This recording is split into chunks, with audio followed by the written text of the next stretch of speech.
You, John Fitzgerald Kennedy, do solemnly swear I, John Fitzgerald Kennedy, do solemnly swear that you will faithfully execute the office of President of the United States that I will faithfully execute the office of President of the United States and will, to the best of your ability, and will, to the best of my ability, preserve, protect, and defend the Constitution of the United States. preserve, protect, and defend the Constitution of the United States. So help you God.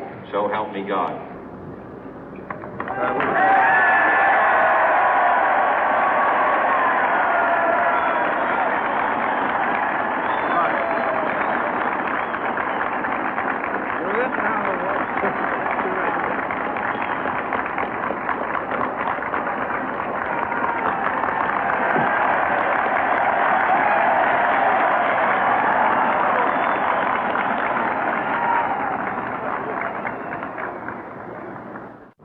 Vice President Johnson, Mr. Speaker, Mr. Chief Justice, President Eisenhower, Vice President Nixon, President Truman, Reverend clergy, fellow citizens. We observe today not a victory of party, but a celebration of freedom, symbolizing an end as well as a beginning, signifying renewal as well as change. For I have sworn before you and Almighty God the same solemn oath our forebears prescribed nearly a century and 3/4 ago. The world is very different now, for man holds in his mortal hands the power to abolish all forms of human poverty and all forms of human life. And yet the same revolutionary beliefs for which our forebears fought are still at issue around the globe. The belief that the rights of man come not from the generosity of the state, but from the hand of God. We dare not forget today that we are the heirs of that first revolution.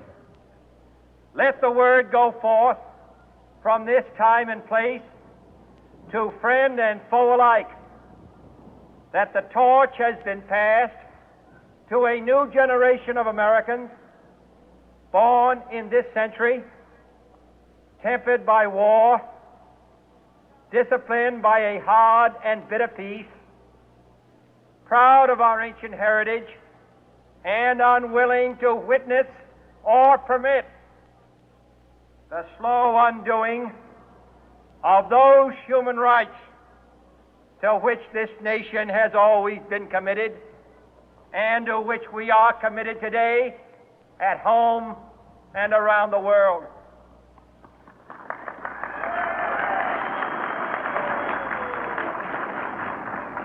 Let every nation know, whether it wishes us well or ill, that we shall pay any price, bear any burden, meet any hardship, support any friend, oppose any foe to assure the survival and the success of liberty.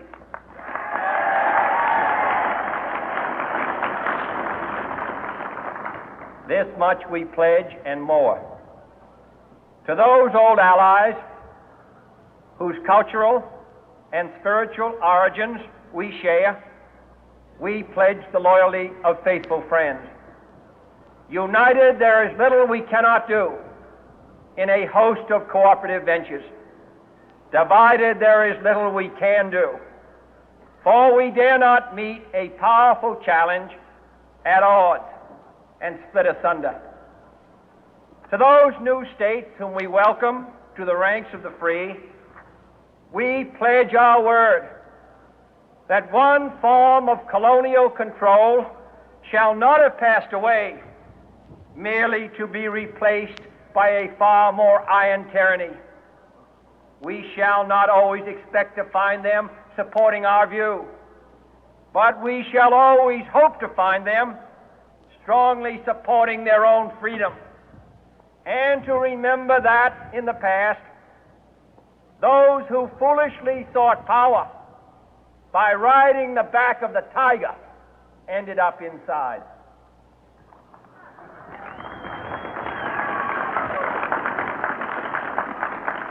To those people in the huts and villages of half the globe struggling to break the bonds of mass misery, we pledge our best efforts to help them help themselves for whatever period is required, not because the communists may be doing it, not because we seek their votes, but because it is right. If a free society cannot help the many who are poor, it cannot save the few who are rich.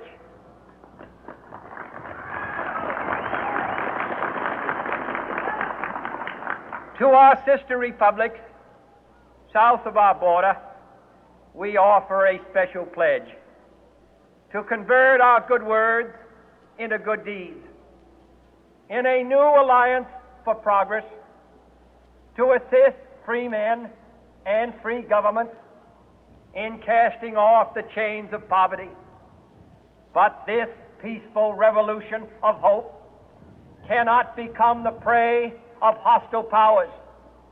Let all our neighbors know that we shall join with them to oppose aggression or subversion anywhere in the Americas. And let every other power know that this hemisphere intends to remain the master of its own house.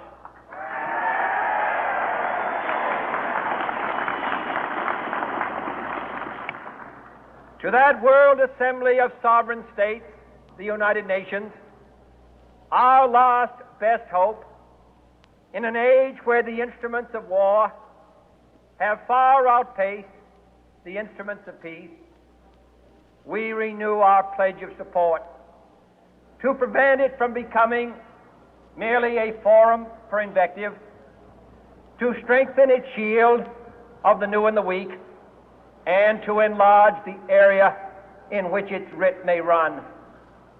Finally, to those nations who would make themselves our adversary, we offer not a pledge, but a request that both sides begin anew the quest for peace.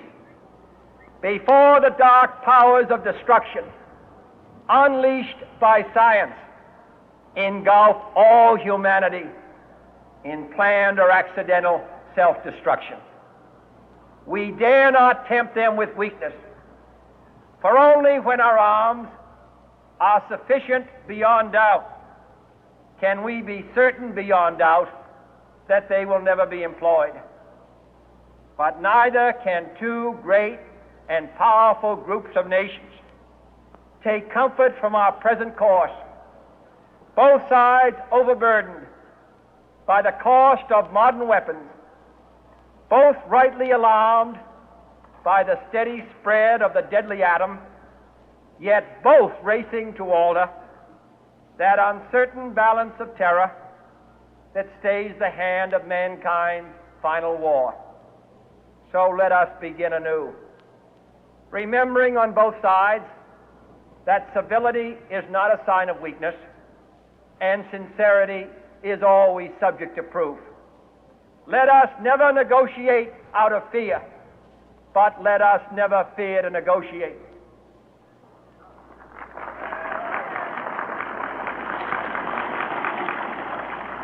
Let both sides explore what problems unite us, instead of belaboring those problems which divide us. Let both sides, for the first time, formulate serious and precise proposals for the inspection and control of arms, and bring the absolute power to destroy other nations under the absolute control of all nations.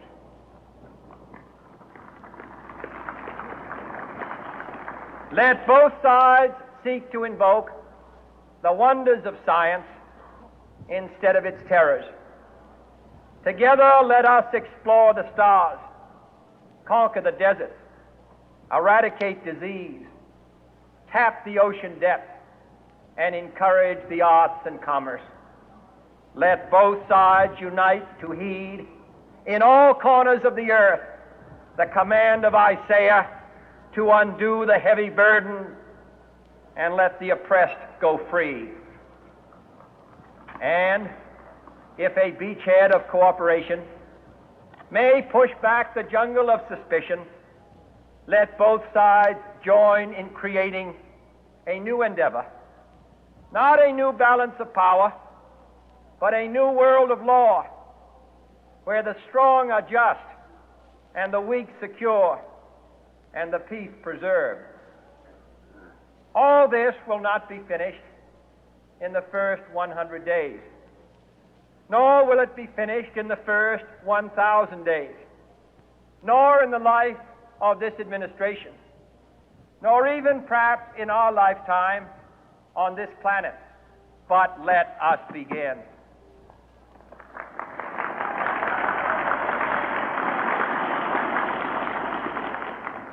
In your hands, my fellow citizens, more than mine, will rest the final success or failure of our course. Since this country was founded, each generation of Americans has been summoned to give testimony to its national loyalty. The graves of young Americans who answered the call to service surround the globe.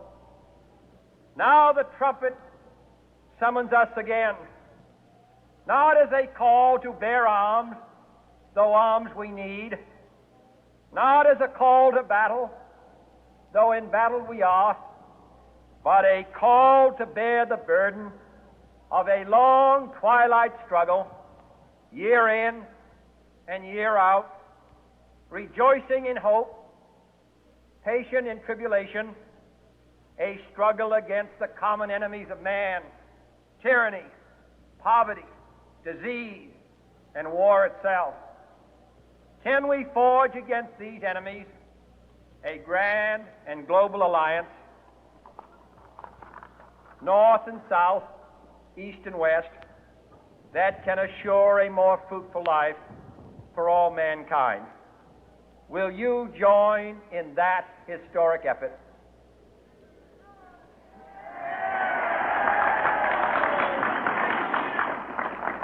In the long history of the world, only a few generations have been granted the role of defending freedom in its hour of maximum danger. I do not shrink from this responsibility. I welcome it.